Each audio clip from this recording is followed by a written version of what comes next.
Мне кажется, что такие самолеты не то чтобы уже не летают, они еще пока. Мир к этому придет. Когда, это другой вопрос. Может быть 30, может быть 50 лет должно еще пройти, кто знает. Но раз мы уже возили людей со скоростью почти 2500 километров в час, а сейчас опять летаем 900, это регресс, это не должно быть.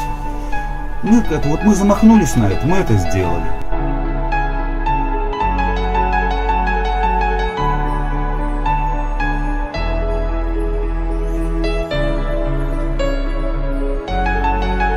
Если мы не сохраним этот самолет, то, мы, наверное, ничего не будем стоить, ведь это же наша история. Вот я слышал интересное выражение, что нация умирает тогда, когда у нее умирает история. Вот она у нас не должна умереть. И мы все как-то должны способствовать, чтобы этот самолет сохранить.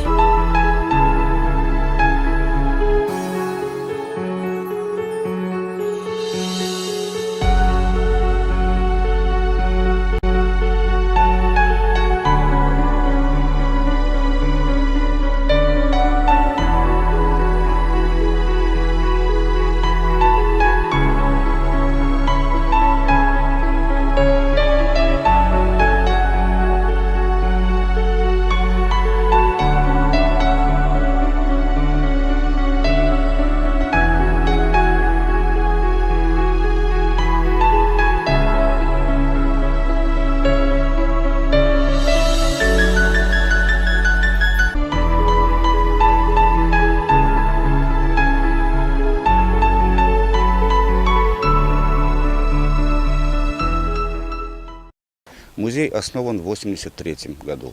Специальные бригады работали по всему Советскому Союзу и искали вот эту нашу технику.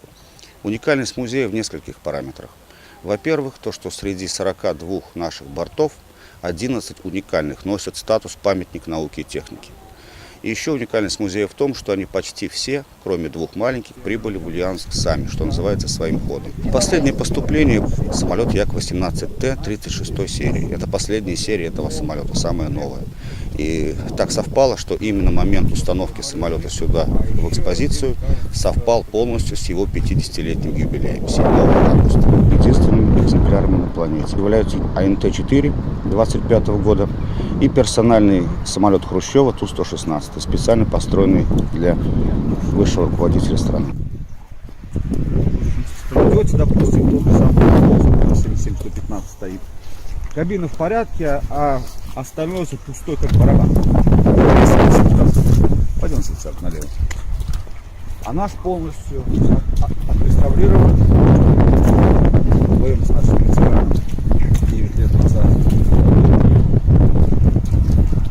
Но при этом не допустили никакого новодела. Даже занавес не. А так он сам по себе у нас новый. У нашего борта налет составляет меньше 1%. Совершенно новый машина. Сколько мы назначили ресурс?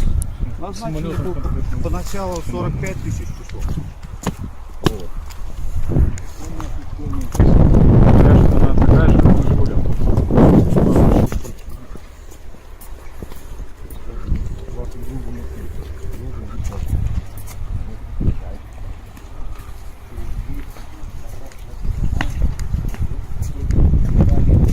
Со временем уже потеряли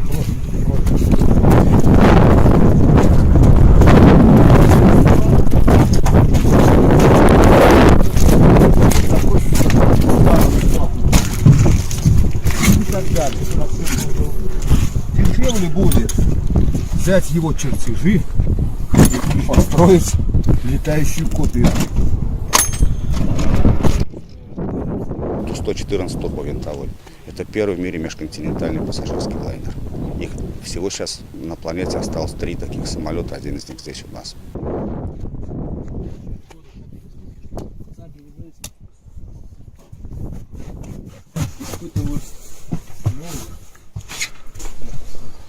Святая святых. Мы сейчас находимся на борту именно этого лайнера, который сейчас стоит у нас в музее. Это первый в мире сверхзвуковой пассажирский самолет. И самое быстрое гражданское транспортное средство за всю историю человеческой цивилизации. Скорость пассажирами была 2500 км в час. Наш самолет Ту-144 участвовал в небольшом эпизоде двухсерийного художественного фильма «Поэма о крыльях». Это фильм полностью про жизнь Андрея Николаевича Туполева. Вот. Ну и Ту-134, такой же, как наш, в 1973 году здесь у нас на взлетной полосе снимался в знаменитом эпизоде посадки на Минскую автостраду якобы в фильме «Невероятные приключения итальянцев в России».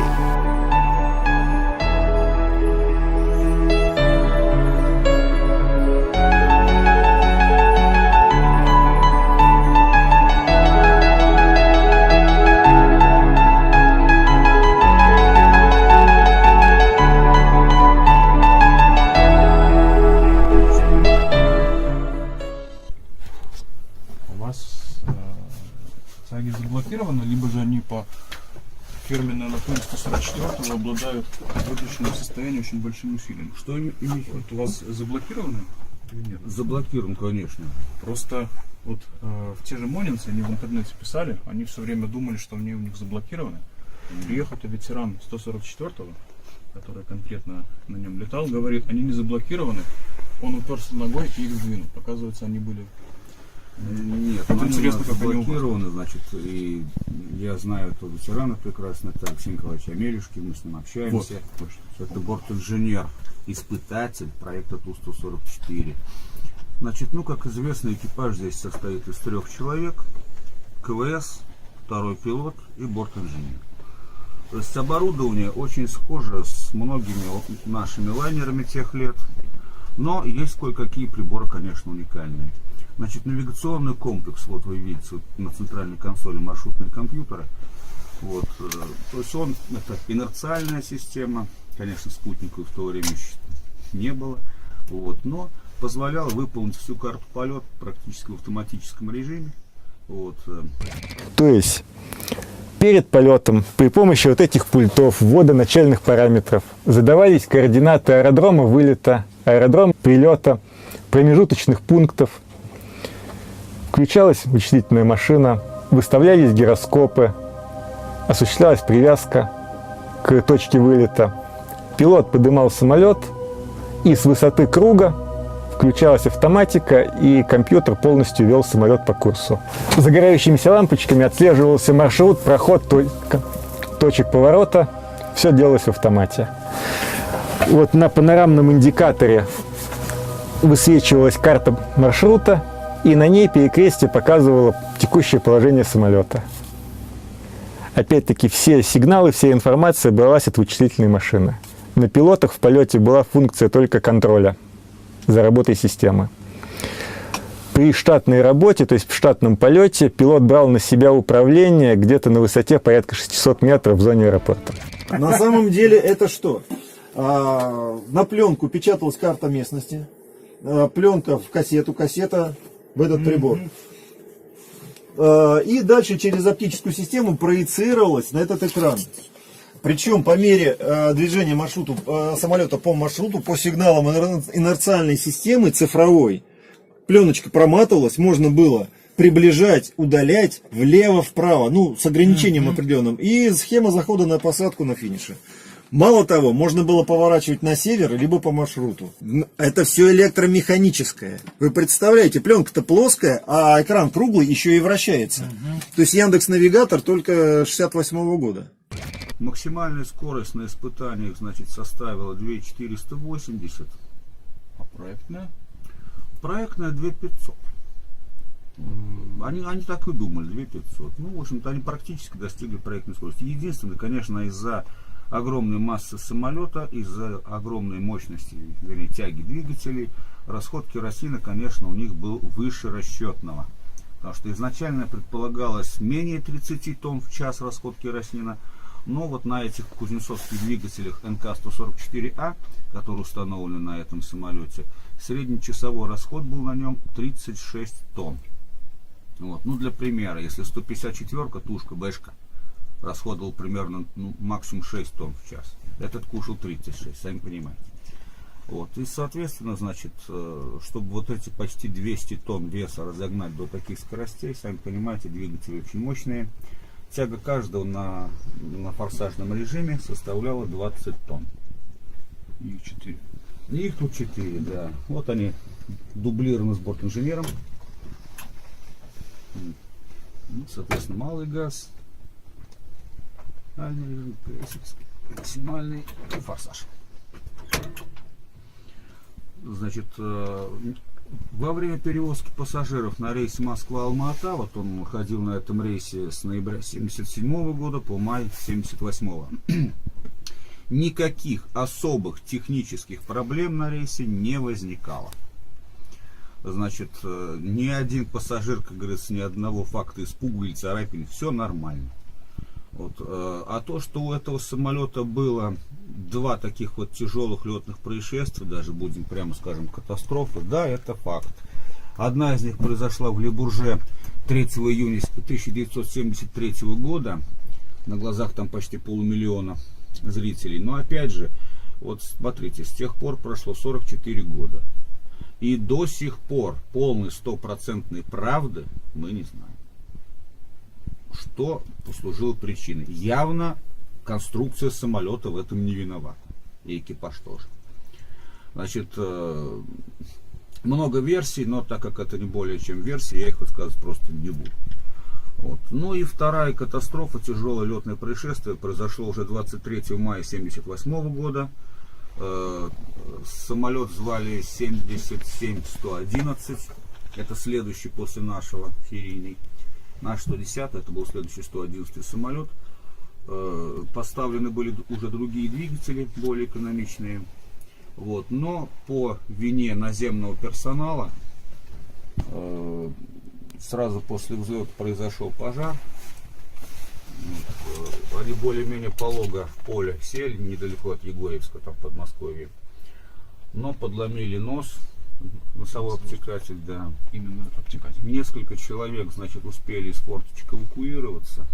Успели, значит, оба пилота, потом те, кто находились в первом салоне, там дополнительно были испытатели тоже. Вот.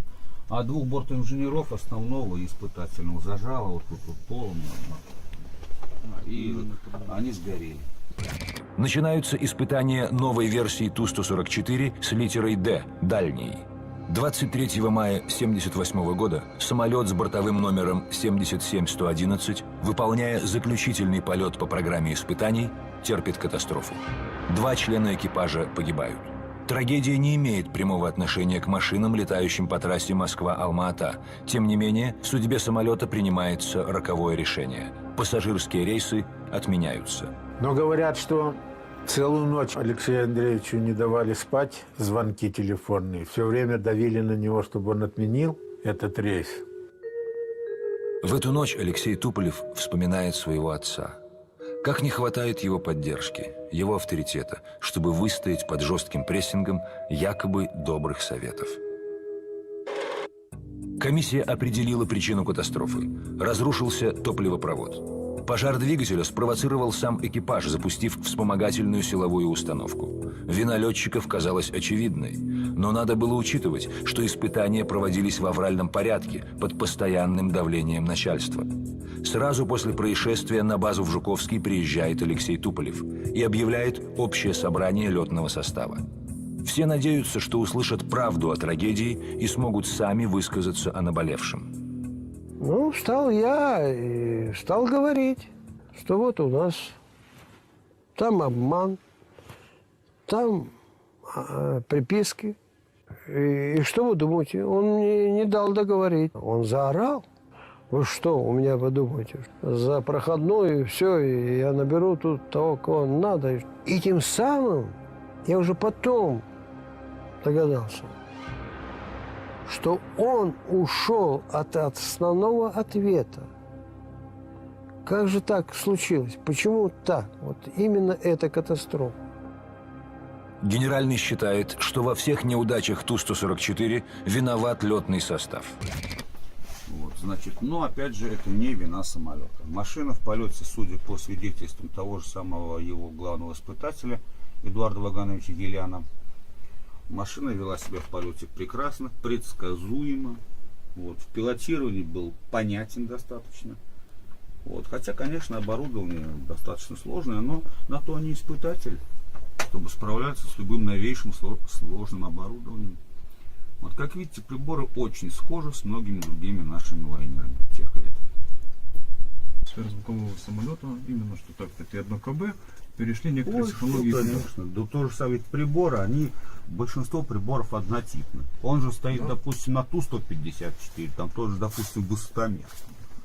Вот. Тут все как бы тоже Да. действительно. Или приборы КРД, контроль на работу двигателей. Зачем изобретать что-то другое, если уже есть, уже И на зарекомендовавшие? 154-м такая же вот ручка.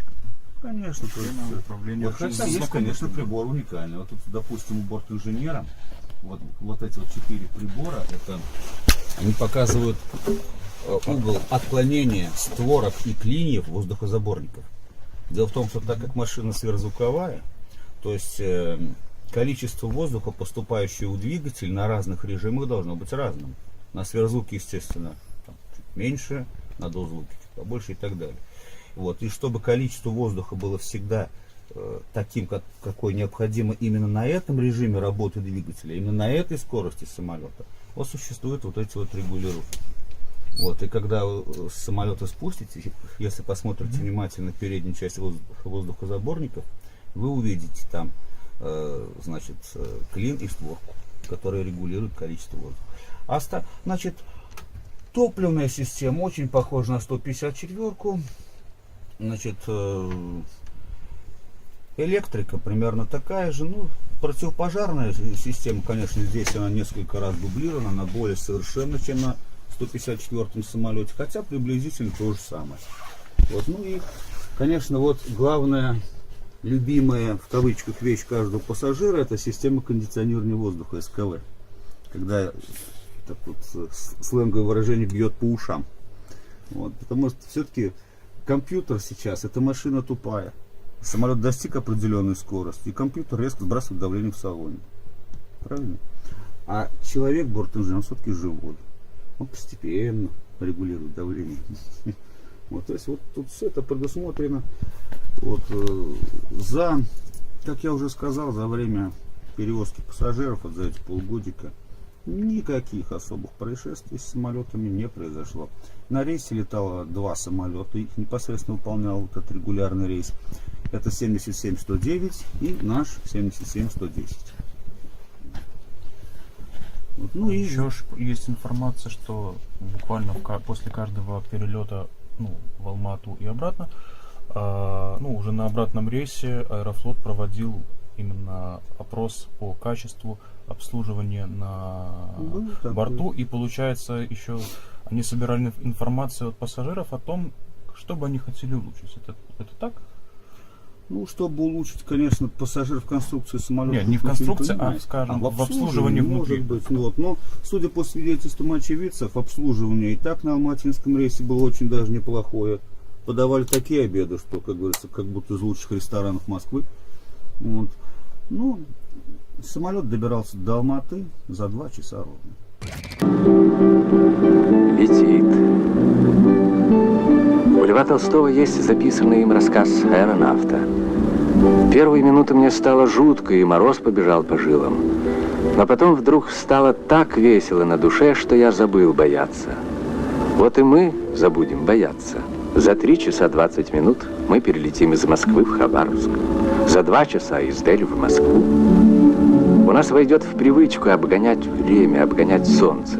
Мы в 12 часов дня вылетим из Москвы и приземлимся в Монреале в 9 часов утра, того же утра. И скажем, все правильно, так и должно быть. Разлука стала трудным ремеслом, когда у нас украли расстояние.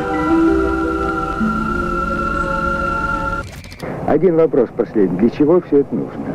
Куда мы все торопимся?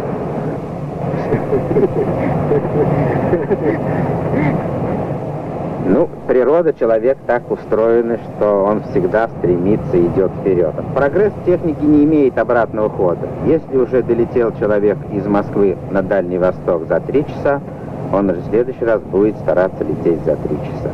Вот сегодня мы летали 1,5 часа, мы могли уже сесть в Париж. Я думаю, что в следующий раз мы так сможем и сделать. И приходят на память стихи Леонида Мартынова. Это почти неподвижность и мука. мчаться куда-то со скоростью звука, зная прекрасно, что есть уже где-то некто, летящий со скоростью света. Сейчас в наше время рейс Москва-Алма-Ата летит порядка где-то 4,5 часа, может быть 4,40, почти 5 часов. Это за 2 часа долетал. Но радует несколько моментов. Во-первых, это общий итог этого проекта. Это необычайный научно-технологический рывок всего Советского Союза. Это не только авиационная отрасль, но даже в какой-то степени он и космос за собой потащил, этот проект. Вот. И, значит, конечно же, в первую очередь, такие отрасли, как металлургия, приборостроение, медицина, электроника, вот, и так далее.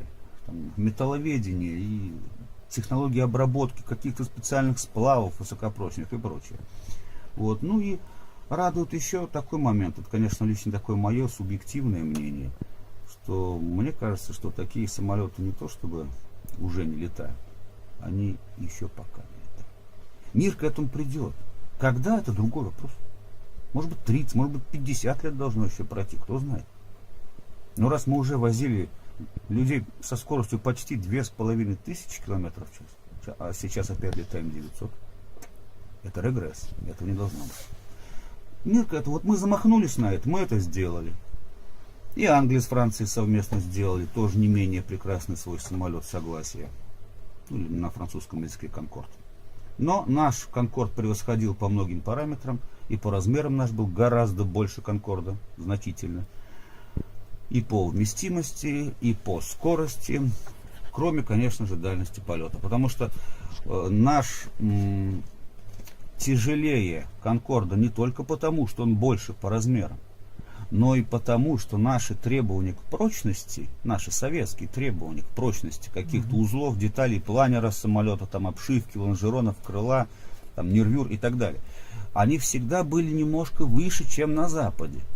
И так вот, условно говоря, например, у западного самолета в каком-то месте, например, обшивка, например, скажем, 3 мм лист дюраль, у нас в этом же самом месте будет 4 мм. И так, то есть он тяжелее по двум причинам. Из-за размеров и из-за совершенно иных требований к прочности деталей. В нем металла больше на каждого пассажира, чем в «Конкорде». Ну, как, впрочем-то, и в любом другом нашем самолете. 154-ку тушку взять, тоже немножко перетяжеленная машина. Вот. Но все это, опять же, ради безопасности.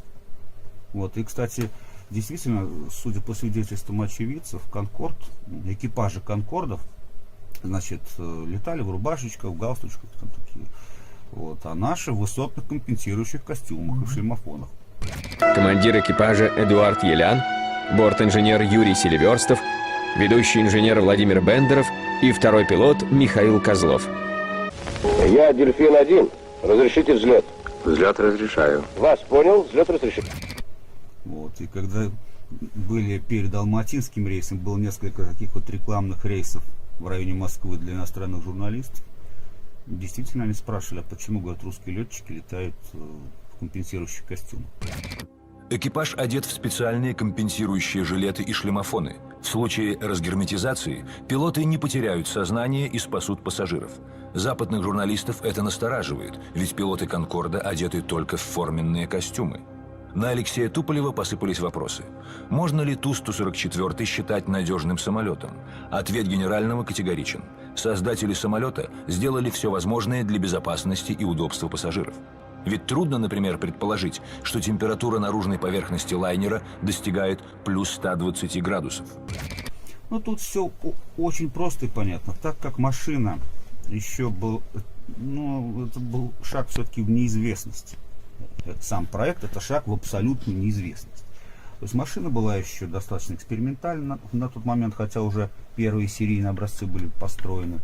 На всякий случай, то есть в случае чего на высоте, допустим, разгерметизация какая-то, понятно, что в течение 2-3 секунд пассажир потеряет сознание, это нормально. Но экипаж не должен потерять сознание. Шишек, набитых на первом опытном самолете. Конечно, там и стойки шасси другие, и колеса другие. И длина фюзеляжа и сколько-то метров меньше. У серийного выше. Там же вроде как в носовой секции было добавлено несколько метров. Да.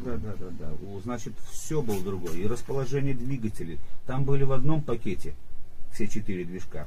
А здесь, здесь их разнесли в 2 пакета по 2. Логика простая. Зачем эксплуатировать машину, которая может иметь проблемы? Ну, я под машиной имею в виду, конечно, самолет. А если есть проблемы, и проблемы такие, которые не сразу решаются, или проблемы такие, которые могут привести к серьезным последствиям, то можно лишиться и кресла своего. А зачем его лишаться, когда, в общем, все хорошо и прекрасно?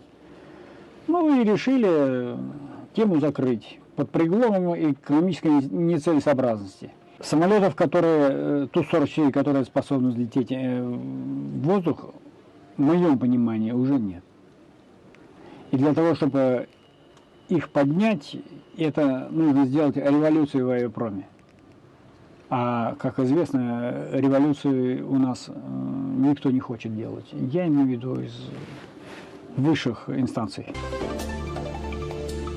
На этом карьера сверхзвукового пассажирского самолета закончилась. Испытания продолжались еще несколько лет, но в 1983-м программу закрыли окончательно.